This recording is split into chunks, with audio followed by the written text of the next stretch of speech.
สบายดีเนาะข้าพเจ้าคือท้าวสิริวัฒน์ศรีวันคำเรียนอยู่คณะศึกษาศาสตร์ครูคณิตศาสตร์ปี4เนาะจุดประสงค์วันนี้สิมาสอนเต้นเนาะท่าแจ็คฮัมเมอร์เนาะซึ่งสิเป็นแนวใดมาติดตามเบิ่งนำกันเนาะ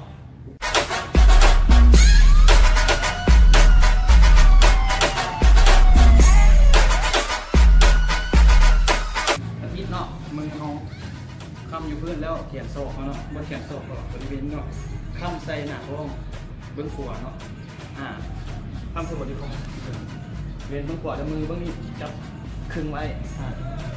อาทิตย์เนาะยันครึ่งไว้ก่อนแล้วคอยปล่อยมือคอยปล่อยมือ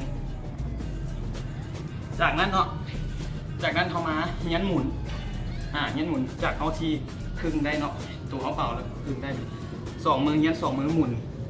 แล้วโดดไปน้ำเนาะหมุนแล้วโดดไปน้ำหมุนแล้วโดดไปน้ำเนาะเราเฮ็ดจังซี่ไปจุดลึ่งเนาะจุดลึ่งแล้วลองเฮ็ด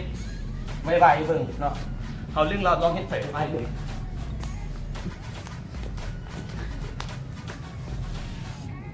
เนาะพอเฮียนไวๆแล้วเราเอาลองบัดนี้เขามาปล่อยมือเนาะเฮียนปล่อยมือโดดเชือกระบาดเลยเฮียนปล่อยมือออกเนาะค่อยปล่อยมือออกเฮียนครึ่งอะไรเนาะปล่อยมือออกเขาค่อยๆปล่อยมือออกว่าเขาสิครึ่งได้บ่เนาะเห็นจ้ำโดดจ้ำปั๊บมาข้ามให้มันอยู่บนเก่าได้เนาะสอนที่ผ่านมานี่เนาะกับจบเพียงเท่านี้ข้าพเจ้าหวังว่าคลิปตัวนี้เนาะคงที่เป็นประโยชน์บ่หลายกันหน่อยเนาะสำหรับวัยรุ่นหรือคนทั่วไปที่มักและหักในการเต้นเนาะที่เอาไปนำใช้ใน